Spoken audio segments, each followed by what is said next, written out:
The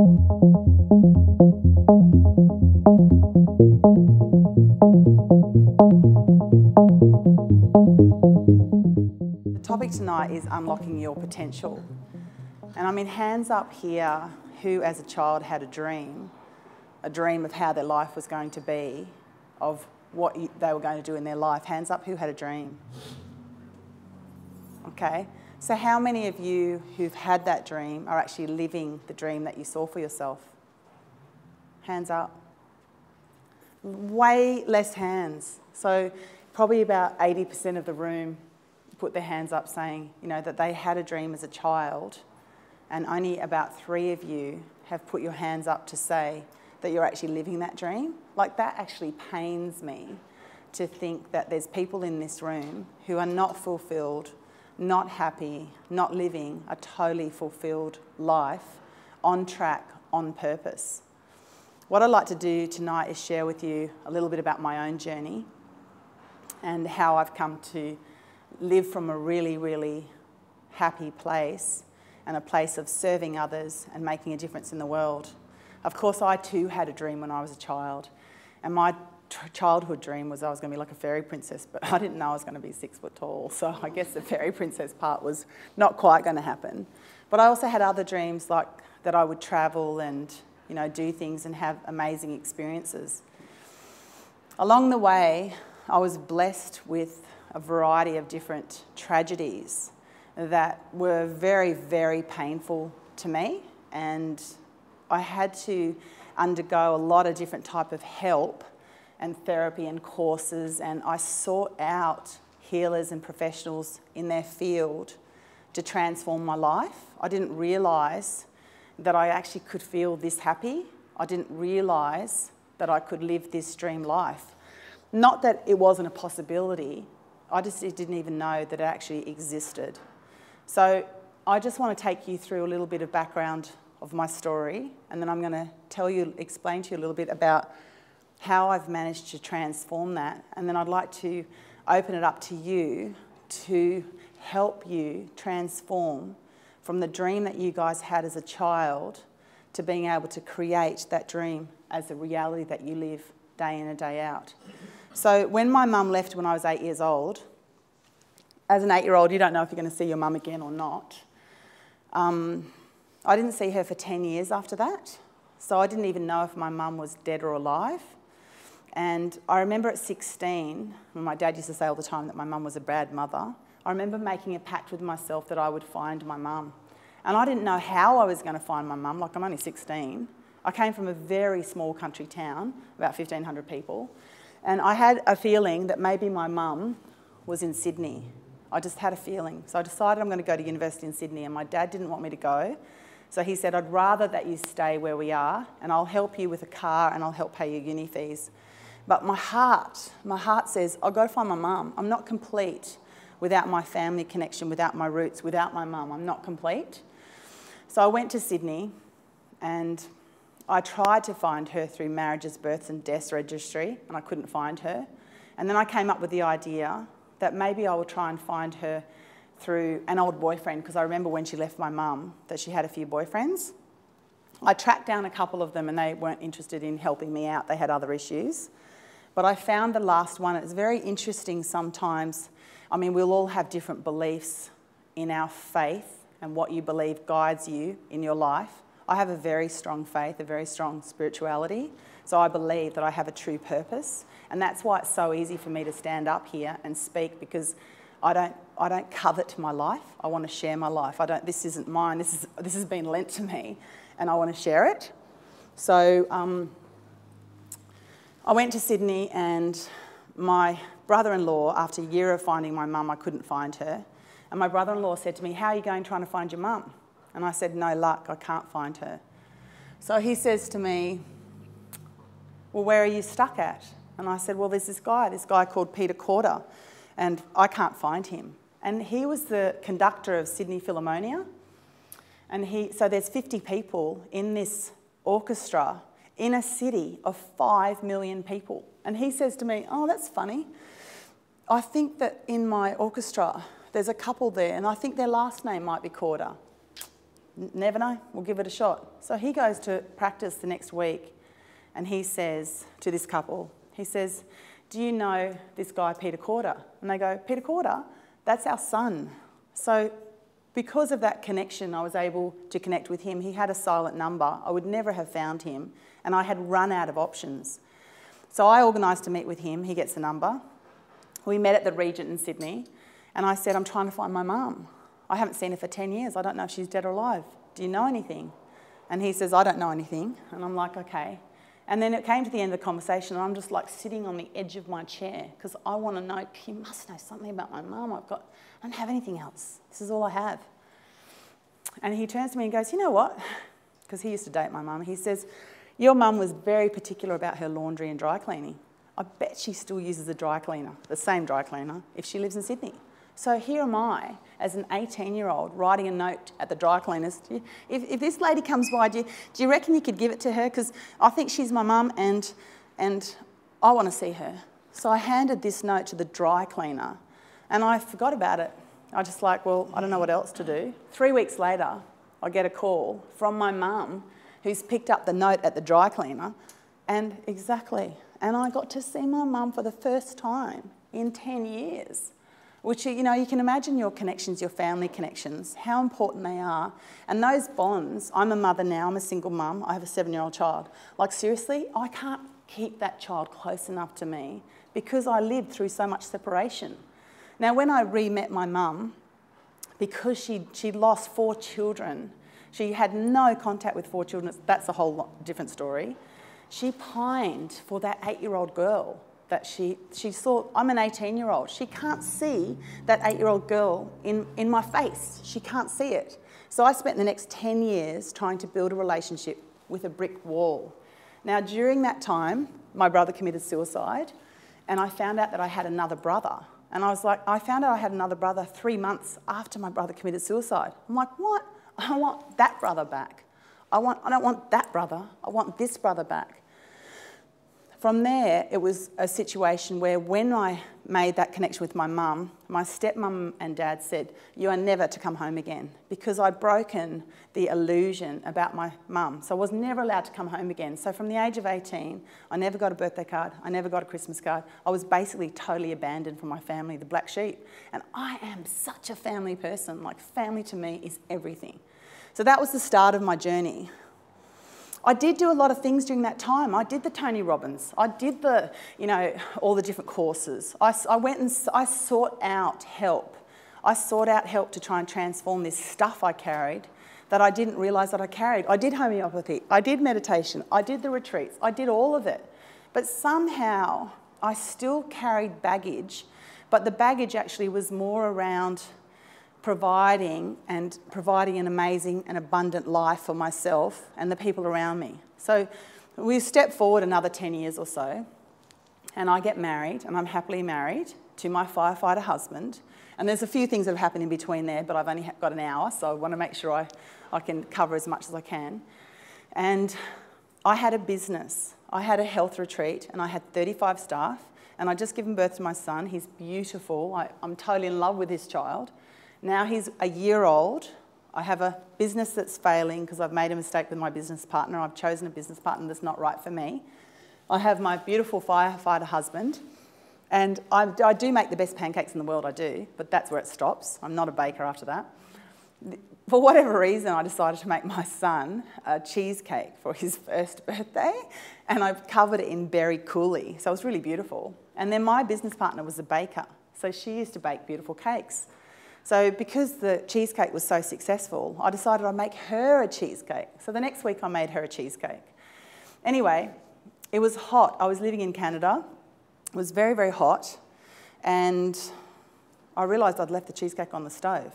So I'm like, oh my God, it'll spoil. It's so hot, it'll spoil. So usually I would have called up my husband and said, can I borrow the truck and go home and get the cake? But for whatever reason that day, I decided to ask my business partner, can I borrow your vehicle?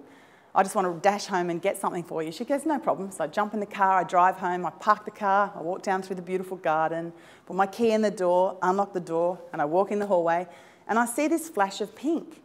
And I'm like, oh, that's interesting. And I keep walking, I walk down the hallway, I turn the corner, And there is my gorgeous firefighter husband in my sexy black lacy lingerie doing an interview over the phone, a job interview.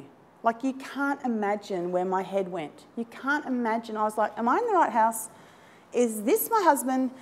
Is this real? Is this kinky sex? What is this? I don't know where to go. Like, my mind was like, I just thought I'd known you for 9 years. I really thought I knew this person, and now there's another part of this person in front of me that I had no awareness of. And I've had lots of questions, people are like, you must have known. Well, absolutely not, I didn't have any idea. He finished the job interview over the phone, and he came over and he held my hands, and he said, I want to be a girl. I've always wanted to be a girl. I held his hands, and I looked him up and down, and I said, you know what? You're going to be a beautiful girl. And I said, help yourself to my clothes. I ran out the door, and I cried every day for the next 18 months. I couldn't figure it out. I spent the next 4 months trying to live with my husband, going to work every day as a firefighter, and coming home at night and dressing up as Sasha. I really tried to see that behind this woman was my husband. I tried lots of different ways because I didn't want to destroy the family I had, but ultimately I couldn't do it. So 4 months into it, I asked him to leave. The unfortunate thing was, when he left, so did my income supply, and my business was already failing, and now I have a 1-year-old son, and I can't pay rent. So I asked my sister if she could lend me some money. She lent me a few thousand. I managed to pay the next few months of rent. Then I'm in the same situation again. I can't pay rent. I can't even pay my payroll for my girls who are working for me. So I decided I'm going to pick up a job. I picked up a job cleaning a 4,000 square foot restaurant at 4 a.m. I woke my son out of his sleep, and as a child, he needs to sleep every night. I took him in the car with me to the restaurant, and I put him in a little booth, and I cleaned the restaurant every morning for about the next year. Now, during this time, I still can't pay the rent because I can hardly even pay my girls. So now the next time the rent's coming up, I was like, oh my God, I can't pay this rent. You know what I'll do? I'll house sit. What a great idea, I'll house sit. So I packed everything up, I put it in storage, and I just asked people, do you know anyone who's going away on holidays? I need a place to house sit. Meantime, I still have a business with 35 staff, and I still have a 1-year-old boy. And my husband, I'm trying to stay in contact with him and support him on his journey to wherever he needed to go emotionally. I started house sitting, and over the next 3 years, I house sat in over 40 houses. My son and I moved between every 7 days to 6 weeks. I was constantly in packing and cleaning mode, not knowing where we were going to stay. And some nights it would be, I'm going to move tonight. I have nowhere to go. It's dark. It gets dark really early in Canada once it goes into the autumn, the fall period. I remember coming down the stairs from this house, and I was packing up. I had nowhere to go that night. And this girl says to me, she was in the other part of the house because it's an A-frame, so the bottom half is one unit and the top half's another unit. And she says to me, well, what are you doing? And I said, well, I'm moving. And she goes, where are you going? I said, actually, I don't know. And she goes, well, we're going to Hawaii for a month. Like, just take out, you can have our place. I'm like, really? And that's sort of how it was. After 3 years of doing it, I was so tired. I was so tired. I just said to my girlfriend, please, can you just lend me a tent? Just want a tent. I was so sick of it. I'd had enough. Like, I couldn't do it anymore. And even like for me, I have told this story so many times, but I can feel it. I can feel how hard it was at that time. I borrowed my girlfriend's tent, and for the next 3 months, we went to the food bank for food. I was still trying to run the business. I was still trying to clean the restaurant, and I was still trying to look after my boy. He was 4. He'd never had a swimming lesson. He was living on rice and beans because I couldn't feed him anything else. I just wanted it to change. I just wanted to offer him something else. I wanted to see this child have so much more. So I'm in the tent, starting to get cold because winter's coming. And I got a call that my mum is desperately ill. I'm one of 8 children, but I'm the only one that's going to go back and help my mum. Everyone else is doing their own thing. So, you know, it's really interesting. We have these times in our lives where we feel so stuck, or there's something else going on, that you don't think that you are powerful enough to create change. So you quit on yourself and you give up for whatever reason. I can't do it. Pray to God, please make it happen. It's the economy. I've got too many expenses. I can't create this. Whatever the reason is, it's all absolute crap. But you are going to have a light bulb moment. You're going to have something in your life, which I call a make or break moment, where you are going to choose to make a difference in your life and change it and step up and create something amazing for yourself. Create something that's worth living for. Leave a legacy. Create change. I got the call from my mum that she's desperately ill. I'm the only one that's going to help. Do you know, after 3 years of doing the house sitting and not being able to figure it out and living in the tent, I picked up the phone, I called everyone I knew. Why didn't I pick up the phone 3 years ago or 2 years ago or even a year ago? Because I hadn't come up with that idea, or the reason wasn't big enough for me to create that change. The second I found out that my mum was that ill, I thought to myself, if my mum dies because I have not figured a way out of this solution, I will never forgive myself. Bang, I had the solution instantly. How many of us now have something that we're dealing with where we don't have a solution or don't believe we have a solution because we're not pushed right to that place where it's either jump or fly? You're backing off because somewhere there's a comfort zone and you're in that comfort zone where you're not jumping or flying because actually, you know what? You can survive there. I call it the living dead. You can survive in the living dead for a long, long time before you have to make change. So anyway, I call all my friends. My friends give me points, they give me money to come back to Australia. I move into my mum's one-bedroom Housing Commission apartment and I looked after her for the next 6 months. 3 years earlier, I went straight on to Centrelink benefits. 3 years earlier in my business, a business coach showed up in my business. I was taking, because I'm also a homeopath and a counsellor, she asked me, she came to see me as a homeopath and she said, "You'd make a great business coach." I'm like, "A who?" She, "A what?" "Basketball coach." No, business coach. I'm like, "Business coach." I had no idea what a business coach was, but when she said it, a little light went off in my head again that said, if ever you have the chance to be a business coach, you should pursue it. And my next thought was, I got 35 staff and a business that doesn't work. When is that going to happen? And that's all happening in my head. So what I've learned is you need to be very, very observant with the thoughts that occur in your head because you can make them real for yourself. After my mum got better, now my reason isn't out here anymore. Now it's like, what am I going to do? What am I going to change? My mum had been pawning her jewellery, by the way, to feed us because I wasn't creating income and Centrelink wasn't enough. So I met this coach. I called her up from 3 years earlier. She said, "Come and have a chat to me." And she's an action business coach.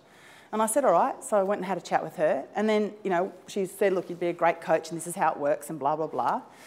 And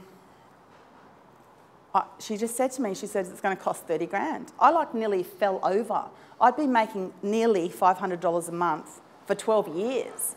Like 30 grand. Are you insane? I can't come up with 30 grand. I can't make that happen. No way." But you know what? After coming out of the tent and now having a roof that I could come home to every night, even if it was housing commission, I had a place to live. I was ecstatic. It was like living in a mansion. I came home to the same roof every day. I was like so grateful. So when she said to me about the 30 grand, I kind of thought, how can I make this happen? Then she said to me, "You know what? If you save up half of it, I'll give you the other half." If she'd never said that, I don't know if I would have tried because it just seemed so daunting to come up with 30 grand. I don't know if I ever would have tried. But she said, "You know what? If you come up with half of it, I'll come up with the other half." So I went round and round and round to all the banks, yeah? And they all go, "You don't have a job, you live in housing commission?" "I don't think so." And I got the same response 6 times from every bank. "You don't have a job, you live in housing commission?" "No." So, you know, what I was doing was I was doing the same thing over and over, expecting a different result. Then I thought, I've got to do something different. So what I did was I went back to all the same banks and I started interviewing them. "Okay, how can I get the loan? What do I need to tell you to get the loan?" They said, "You need to be making $80,000 a year and you need to have been living where you're living for 6 months." So you know what? I'm not proud of it, but the next time I went in to get a loan, I lied. "I've been making this amount of money," and this is what I was desperate for change. I was desperate to make a difference. And guess what? I got the loan in small pieces. My first credit card was $2,700. My next credit card was $5 grand. And then I got a loan for $15,000. So by the time, on the date, the deadline for that next course, I had my money for my course. And my mum said she knew in that moment that I was destined for something great because out of this hat, I pulled this rabbit out of nowhere, yeah? And for me, it was like I wanted to create something for my son. He is going to swim, and God damn, he's going to have some fish and veggies and pavlova and an ice cream. He's going to have a choice of what he eats.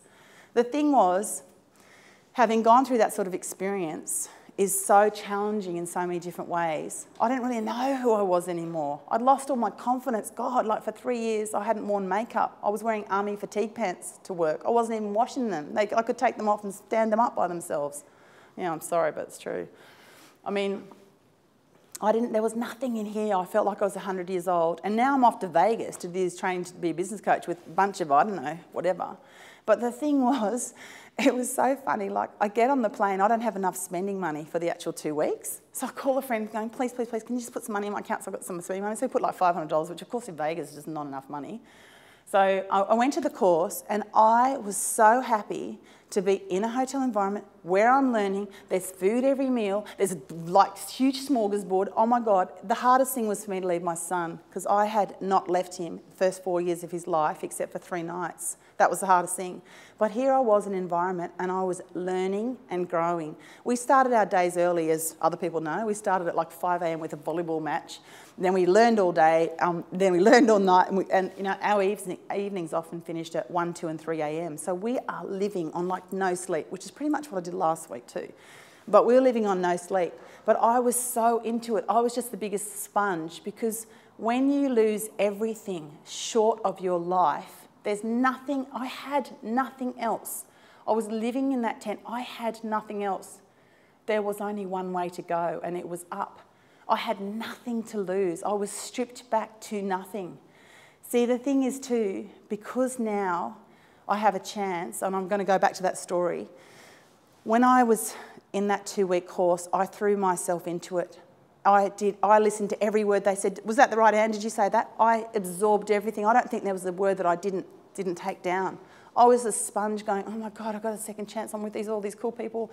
I don't know, but this feels good. At the end of the 2 weeks, I got the award for the most inspirational coach.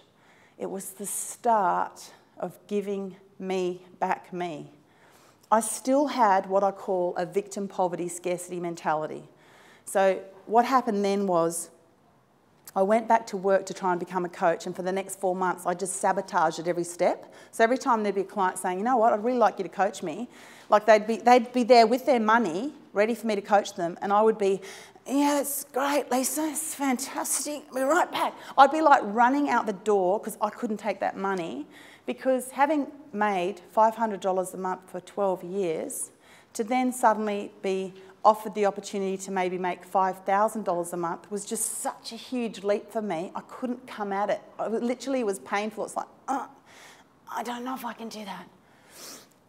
Anyway, what happened was I nearly drove myself into bankruptcy and right back to that same place in the tent, because that's what I knew. I knew the tent. I know how to do poverty. I know how to do victim and scarcity. I'm a pro at that. I don't know how to do abundance. I don't know how to do wealth. I don't know how to do choices.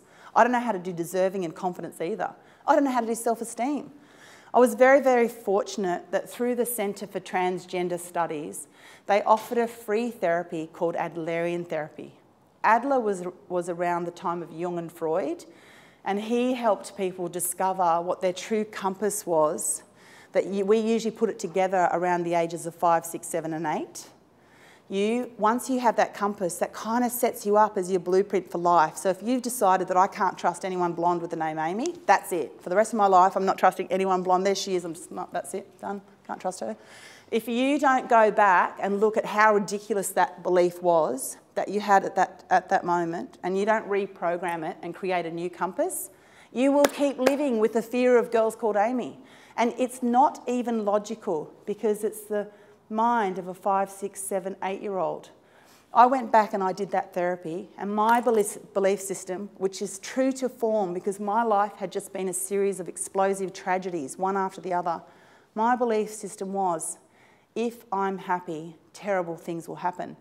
How's my life looking? It's going to suck, because I'm going to make sure that my true north is always, if I'm happy, terrible things will happen. I proved it to myself over and over. I mean, how many people do you know that have married someone who's had a full sex change? It's pretty unusual, because if I'm happy, terrible things will happen, yeah?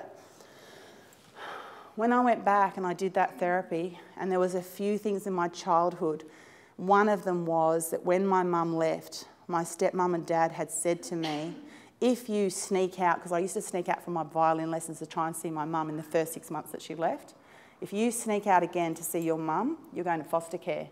My first thought subconsciously was, if I do what makes me happy, I'll be excommunicated from the clan, which is funny because that happened anyway, but that was my first thought. My next thought is, if I do what makes me happy, terrible things will happen. So I made sure I was never happy so terrible things would never happen. But terrible things happen because you're trying not to be happy, you know? But all of this is going on in your subconscious mind. You're not even consciously aware of it. When I reprogrammed that belief system to when I'm happy, amazing things happen, can you imagine what happened to my life? I live now a life that's like a fairy tale. My life is a dream. I just have opportunity after opportunity after opportunity. And I make now more money per year than I did in the last 20 years combined. And it's not about the money. It's about choices. It's about having the opportunity to make a difference. It's about living a life on purpose. It's about standing up and being counted for yourself. It's about contributing.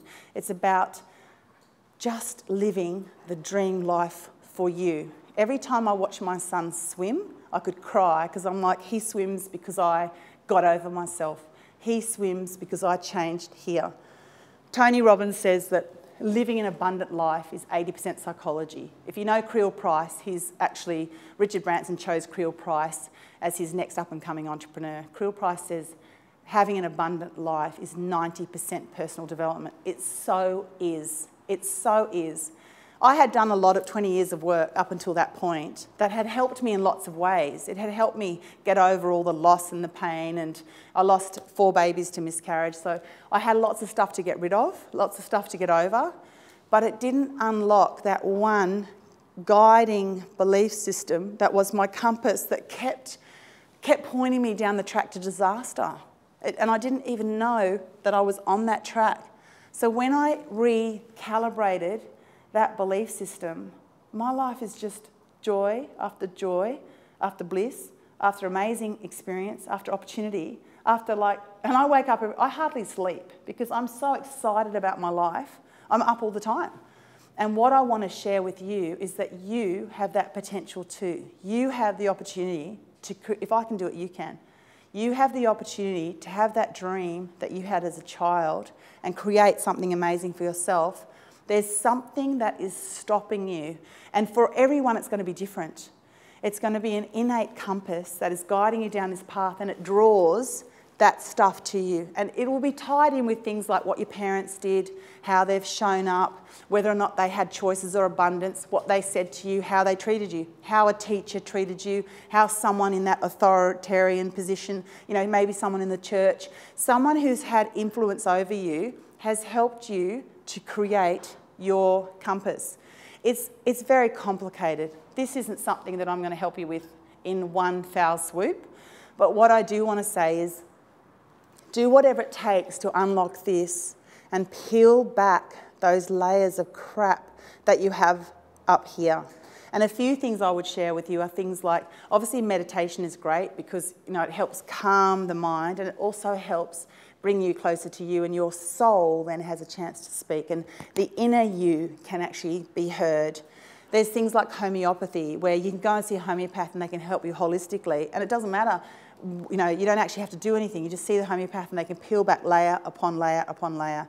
Obviously a psychologist, they can, and you know, a lot of people have so much stigma around psychology. Oh my God, if I see a psychologist then I must be a crackpot. Well, you know what? If you have a toothache, you see a dentist, yeah? If this isn't working because your life isn't working, of course you'd see a psychologist, because you need to unravel whatever crap is up there. See, the thing about the mind is it's so powerful, it can create whatever you want. But if whatever you want in here is delusional because of the experiences that you've had, and all you've done is basically accumulate crap and false beliefs and negativity and things that aren't real, then your life will reflect that. So maybe one of the first things I'd like to suggest, there's lots of different therapies and things that you could do, but maybe one of the first things I'd like to suggest, which would be really helpful, is to observe what is going on in your life, because life is a mirror. So if I'm angry with Sonia, she'll probably be angry with me, and if not her, someone else. If I'm kind to Sonia, she'll probably be kind to me, and if not her, someone else.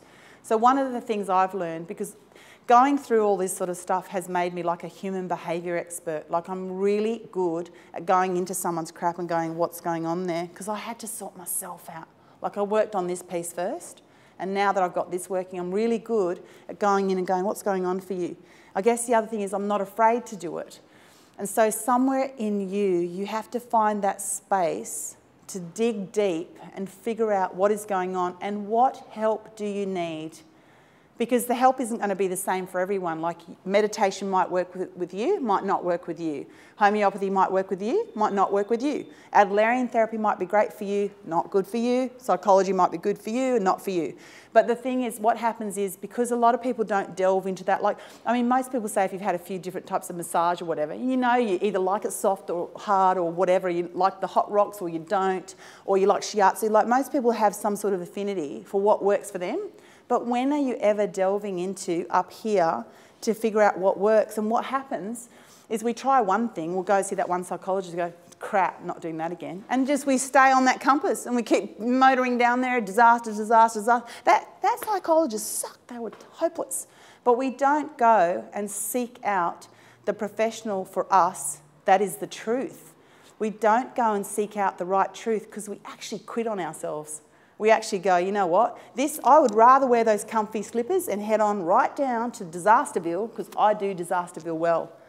When you start to change your life and you get help and you unlock this, this becomes a magic fairy wand and it can create anything for you. Then there's another issue with that. Once you unlock this and you have your magic fairy wand, how uncomfortable is it now to have all the things that you want? So guess what? You start motoring back down to Disasterville because it's your comfy slippers. So you need to be really observant with yourself while you're going through whatever therapy that you're going through, so that you can figure out, am I finding the true north over here, or am I heading down to Disasterville? Do I usually respond in this situation like that, or am I responding in this situation like this? Another thing I really want to cover off tonight is money. Money is something that people don't like to talk about. They have huge emotional issues around money. Money carries significance. If this topic right now was about grass, you'd all be going to sleep going, oh God, not the grass talk. But the thing is, there'd be no emotional charge around grass unless we're talking that wacky stuff. Then there might be. But if we're talking grass, you guys would be like, oh God, when's she going? I'll get back onto something more interesting. Well, money is interesting in a different way because money has a charge. Whenever you talk about money, people already have some sort of significance around money. The significance is either like, money's evil, money grows on trees, money's bad, people who have money are selfish, and it goes on and on and on. Well, while you have those belief systems around money, you create that reality for yourself. So I didn't realise that I had issues around money. I didn't realise that the reason that I had my son in the tent was because I had given poverty a significance. Because somehow having nothing and being poverty-stricken and going to the food bank for food was more like Mother Teresa, I was somehow a better person because I was struggling in the right area, as opposed to being a rich billionaire over here who's heartless and soulless and does nothing. Like, you can never judge who's doing what. You can never judge that person for how they show up. You don't know what's going on. But I would rather have the choices I have today to actually feed my son whatever I want, to give him swimming lessons and basketball, and to look after my mum and not worry, than to be back here going, oh my God, poverty is my significance. So I want you guys to think to yourselves, where do you see money in your life? How does it create significance for you? And what identity does it have for you? What life are you choosing right now that's stopping you from having that dream that you had as a child, because your true north is focused on some event that you've had as a child or when you were younger that has given you significance, that you've now taken on that meaning, I can never be wrong, so I won't try. If I'm wrong, something bad will happen. I mean, it's very easy for me. Like, I can just give an example even. I coach people. And I coach people to get over themselves so that they can create whatever they want to create. And it's very interesting. It comes up in many, many different ways. So I had a client last year who, very difficult client, who every week she would say, you know, you're a really shit coach. Like, seriously, you're so bad.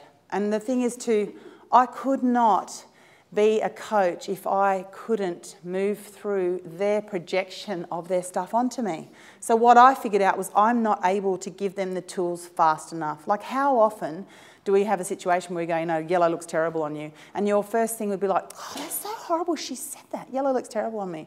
Whereas if you took a less personal stance and just went, oh, it's an interesting comment. Maybe it's not this shade of yellow. Maybe she likes a different shade of yellow. If you stopped thinking that it's all about you, you will create a different option.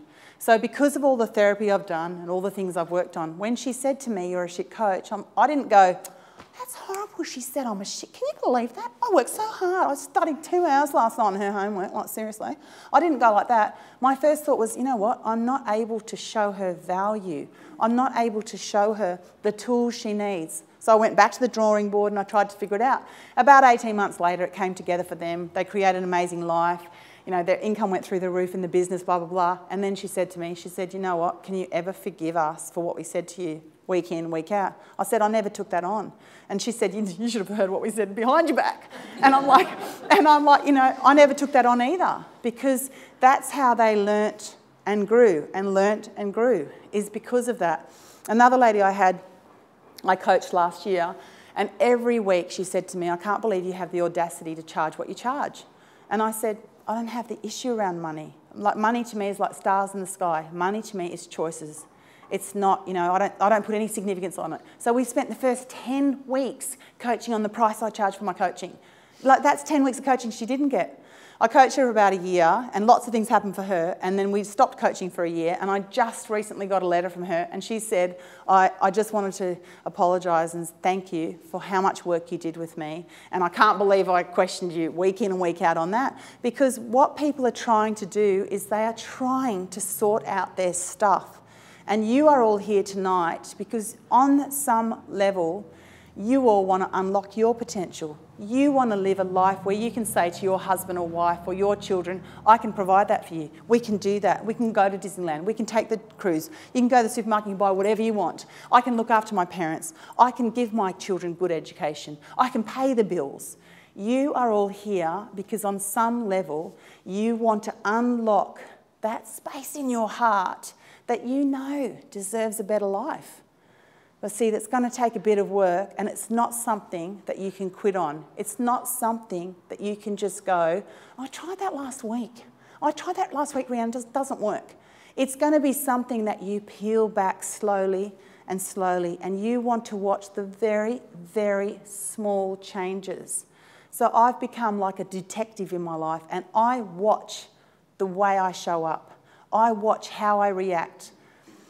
When we react to things, it's really our ego kicking in going, I can't believe you said that to me because I'm actually really important. That's ego saying I'm important. We're all the same.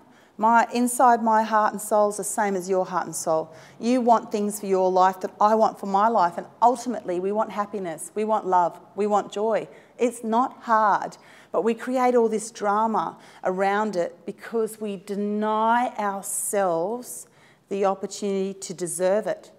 We deny ourselves the opportunity to deserve it because somewhere along the line we crucify ourselves that we don't deserve that life. What I want to say is do whatever it takes to get rid of all that crap that you have that says you don't deserve. I like what Les Brown says. He says, for us to have even been conceived, egg and sperm, that sperm was 1 in 400 million sperm. And that's you. You are already a miracle. You are here on the planet, you're a miracle. So why wouldn't you take that life, embrace it and dive into it and create a different option for yourself? Like, so many of us sitting here tonight will be thinking, you know, I've got 50 years, no worries. When I'm 90, I'm going to do that. I'm going to do that when I'm 70 for sure. I'm taking that cruise on the QE2 when I'm 70. What if you only had 7 days left to live? So just for example, say this time next week, we're all dead. We're all dead, that's it. You're not going to give your children any more hugs. You're not going to give the people that you love in your life, those hugs or kisses. You're not going to be able to tell them that you love them anymore. You're not going to be able to have any of those experiences you would have liked to have had because we're dead this time next week.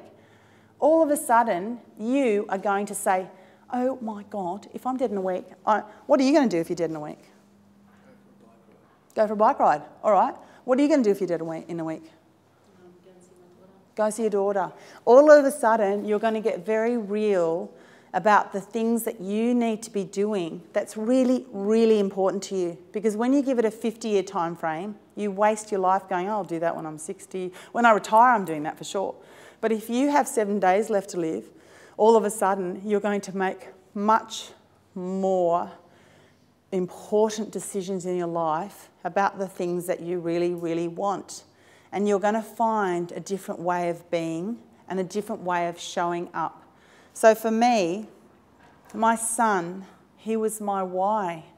I looked at that little boy as I cried myself to sleep at night, and I had been making $500 a month for 12 years. And I thought, I just want you to have a swimming lesson, and I just want to feed you something different. And I wrote down on a piece of paper one night when I was crying myself to sleep, I thought to myself, what is the most ridiculous amount of money I could ever make in a month so I never have to worry about this again? And I wrote down $40,000. Oh, that's insane. That's a ridiculous amount of money. I never looked at that piece of paper ever again. But don't you think it's really weird that 18 months later, I would make in 1 month $40,811? So we limit ourselves in terms of what our possibility is because we play small so we can reach it. We play small so we can reach it. Like, how stupid is that? Like, why don't you set your goals so ridiculously high that if you got halfway there, you'd be like, oh my God, that's just incredible. I stretch myself all the time now because I want to know what the fibre of my being is. What's the fibre of your being? What can you really create if you tried? Where is your passion? Where do you feel it in your heart? Where can you make a difference? Where can you do small things in your life that create happiness and joy for you? Where can you create that difference?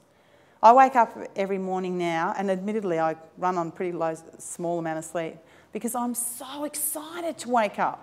I'm so excited. I got a second bite of the cherry and I'm not living in the tent. And I mean, I know I keep focusing on that, but that was my last most painful experience. So sometimes we move towards things, which is this is the great life, and sometimes we move away things, which is like, I don't want to live in the tent. But I tell you what's more powerful is that I'm not living there. I'm not. That is so much more powerful than going towards. And you know, one day I might be evolved enough to say I'm going towards, but really, I'm so human, I'm going away from. But the away from allows me to take more risks. I can take more risks. So what I've got to lose? Oh, I lost it all. Where in your life are you not risking yourself because you are afraid you'll lose something which is imaginary anyway? The truth is, whatever it is that you think you'll lose, it's not true because there's a million other options for that. I had a work situation a few years ago where I'd left the job I was in and I'd started an entirely new business. And then I got a call back from that same company and they said to me, what would it take you to have you work back here? And I had a list of things I wanted if I was going to go back there and work. And I, as a rule, don't go back. And anyway, I was telling this story to my girlfriend and her first thought was, what if they didn't take you back? Do you know that was never a thought in my head? I never thought for 1 second, what if they didn't take me back? I thought there's always other options. I didn't even know how it was going to go. But I can risk myself huge these days because I lost everything. So, and I'm not saying you have to be that stupid in that way that I had to learn it. Like I learned it because, you know, that's probably a really dumb way to learn it, but that's how I learned it. Where in your life do you not risk yourself because someone's going to think something about you, you think that you can't recreate that possibility, you think that's the only possibility, or you just don't want to take that step because that'll take you outside the fluffy slipper zone. Most of us live in fluffy slipper land because it's comfortable. And I know someone here in this audience who I know very well who says to me, every time I have a conversation with you, you have no idea how difficult it is to have a conversation with you because you press all my buttons. I'm only talking about the beach or my son. She goes, it doesn't matter. You press all my buttons. Through that pressing, She is now creating a future for herself that she may never have thought about. But you guys need to do it with yourself. You need to ask yourself these questions. You need to ask yourself, where can I create a different possibility? Where am I playing small? Where do I fear making that decision because I think there's going to be a loss in that area? You need to ask yourself those questions. You need to look at your life and go, you know, how come everyone I meet is mad with me? Or how come everyone I meet, you know, talks to me as if I'm, whatever, a garden gnome? Whatever it is that you believe is what people will see. They will see what you put out there. Like, I believe I'm a loving, giving person. And I get that back from people. Like, I get those words, you're very loving, you're giving, or they want to give me a hug or something, which I love hugs. But I put that out there. That's what I believe. And I don't believe I'm any more precious than anyone else. I don't believe I'm any different to anyone else. But I do believe, because I came so close to the edge, and I've got this second chance, that I'm taking it on as the last chance. And I don't care what it takes to make sure I never live like that. That is my motivator. And I'm not saying that's necessarily the best motivator, but it is working and creating my dream life while I still work towards moving towards the things that are fulfilling. Like, I believe we'll be having lessons and learning things till the day we die. And I'm okay with that. When there's lessons to be learned, whatever it is, I say, bring them on. Bring on the lessons.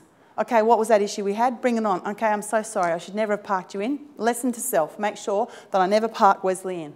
You know, I don't ever take my lessons on as a, you know, I'm so sick of you talking about my stupid car. I never, ever see it like that. I go, how can I change? There's only two questions in my world. My first question is, how have I created this? How? Because I'm curious. How have I created this? And if I don't like it, my second question is, what do I need to change to make it different? Because it's not that you did something to me, or you did something to me, or the economy showed up a certain way, or I don't have enough money, or my job's not good. It's not that. It's because I am creating my world exactly the way I see it and believe it, to make sure that my compass I've created at 5, 6, 7, and 8 is on track. So if I need to peel back and I need to understand how I have created this, if you do believe that you deserve to live that dream life that you've always wished for as a child, then you will start to fully invest in this and creating this as your masterpiece for life. You will start to peel back those layers, change your compass, and move forward in an entirely different way. I love what the Buddhists say. The Buddhists say that only the chosen few have the opportunity of true tragedy in their life, because it's only through true tragedy that you can ever experience true joy. Because when your bottom of the barrel is here and your top of the barrel is here, the distance is so great that this existence is so entirely different to this existence that you understand you never want to be here again. If you're in a situation, which I call the living dead, where the bottom of the barrel is here and the top of the barrel is here, the distance is so small, there's not enough difference. It doesn't matter where you're at. A lot of people hang out in this zone. It's comfort land, it's comfy slippers, because they are so comfortable they don't want to make change because change is uncomfortable. But also too, their experience of loss is so minimal that they haven't had their soul or their being or their personality stretched in a way that would produce any other result. Because it's only when you go through some sort of experience where you're pushed or stretched that you find the gems of who you truly are. And I wish for all of you that you have some sort of experience that does get you to dig really deep into who you are, because inside you, you are way more powerful than you'll ever know. And it's these experiences that you're gifted in life that will show you truly where your power is and what you're capable of. One more thing I would like to talk about is we're constantly bombarded by information and things that we should be doing and could be doing. And, you know, there's so many different avenues that you could take to produce the results that you want in your life. You have to trust yourself that the path that's opening up for you is right, and you have to ask the right questions to find the right help for you. The other thing is in some ways I'm making this sound so serious, and it is, because I really value the life that I have, and I want you guys to value the life that you have. But I also think it's really, really important to have a lot of fun and a lot of silliness too.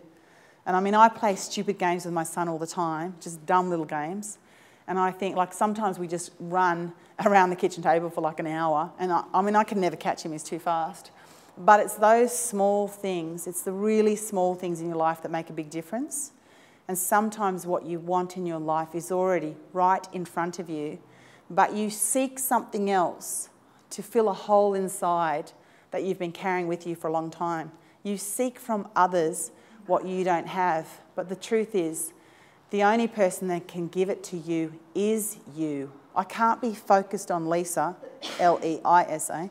I can't be focused on Lisa to give to me the life that I believe I deserve. The only person that can really give me the life I want to lead is me. So I better be developing a great relationship with myself and loving myself, absolutely and wholly loving myself, so that then I can love someone else. Because if my chalice isn't full, I cannot serve you, I cannot serve you, and I cannot serve you. If I don't love myself first and take care of myself and sort this out and create my magic fairy wand, I could never serve you in the way that I have the potential to serve you. When I was going through all that hardship with my son, I probably had the opportunity to have a few holidays and to do a few things, but I wouldn't, because my compass said if I'm happy, terrible things would happen. So for 7 years, I never had a holiday. I didn't do anything fun, and I was totally focused on work because I could never have any fun. Now, because I no longer have that compass, it's amazing how the holidays show up, the fun times, the silly games. Like, I laugh every day. And also too, I have a son who's always giggling about something. There's so much more joy in my life. If I was to die right now, my biggest regret right now would be that I wouldn't have given my son his last hug, and I wouldn't have lived long enough to see him grow up. But beyond that, nothing. Nothing. There's nothing in the world that I would think I've missed out on, I haven't done, I haven't experienced. The one thing I would say that if I was to die right now, I would take away, anyone know CPR? I just don't know. That I would take away is that I have loved anyone who has come in front of me from the bottom of my heart as much as I can. I have loved that person that I see in front of me as unconditionally as I can, and I have shared a space of loving kindness for that person in front of me to the best of my ability. It doesn't mean I'm doing it all the time, but I am trying to hold that space of loving kindness. I would have no regrets. I want you to think after tonight, because we are so blessed to have my favourite speaker in the house tonight, which is Jeremy Donovan, which he will blow your socks off.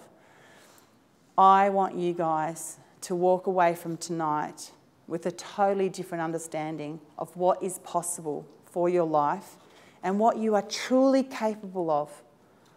You are capable of so much more, and you have the potential to create a masterpiece, a masterful life in ways that you can't even imagine. So if you're inspired by anyone out there who is doing what you're doing, just model them. Just figure out how they make those choices, or you don't need to recreate the wheel. Just watch and observe how they do it and take on those lessons for yourself. If you need education, go and get it. There's lots of people who would give it for free. There's lots of people that you can pay for it. There's lots of different ways. I have my charity, my single mum's charity. I have my water pumps I put into Nepal. And I feel so good that I'm able to contribute in that way. And of course, my son is my whole world, and my mum, and I try and spend as much time with my son. And that's something I'll be more picky. Jeremy and I were talking earlier that I'm going to be more picky and choosing more wisely so I can spend more time with my son. But if I can create it from that, you can create anything, because you're no different to me, absolutely no different to me. Are there any questions? Well, That's it for me. Thank you very much. Thank you very much.